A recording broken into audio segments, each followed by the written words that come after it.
good day. So today I will tackle about what is the advantage and disadvantage of globalization in relation communication. So the next is globalization. So the globalization is the process where countries, people, and business become connected worldwide through trade, technology, and culture and communication. So the next is advantage of globalization and communication and disadvantage of globalization and communication. So the first is online education. For example, student watch lesson or attend classes through YouTube or learning platform like Google Classroom.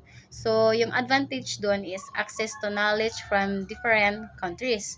Covering disadvantage naman doon is student without device or internet are left behind.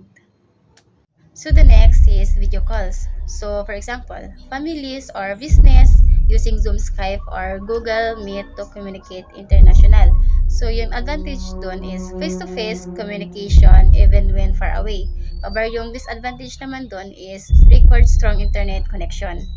So the next is news and information sharing. So for example, people around the world can learn about international events instantly through platforms like X, Twitters. So yung advantage doon is global awareness increases because news feed quickly.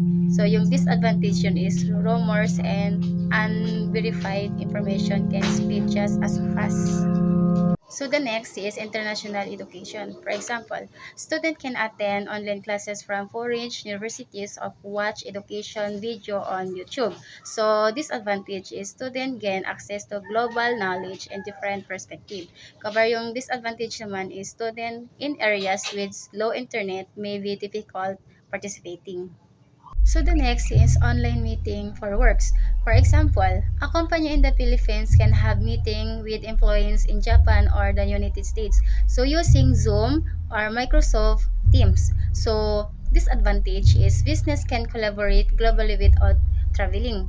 Cover yung disadvantage naman is miscommunication may happen due to language, different poor internet connection.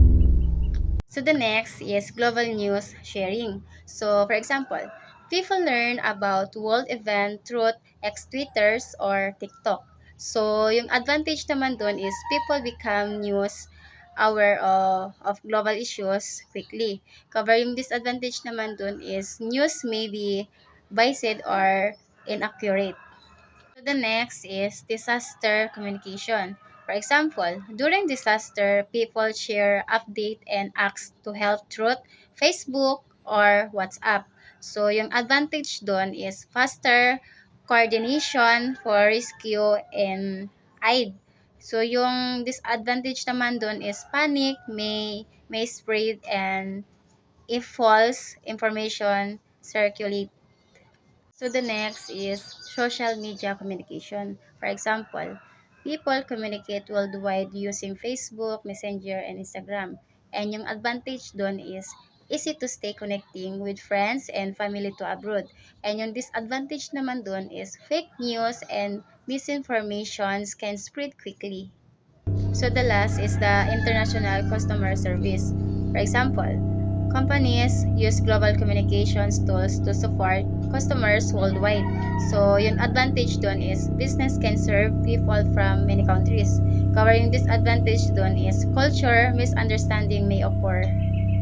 That's all about the advantage of globalization in communication and disadvantage of globalization in communication. Bye-bye. Thank you for watching.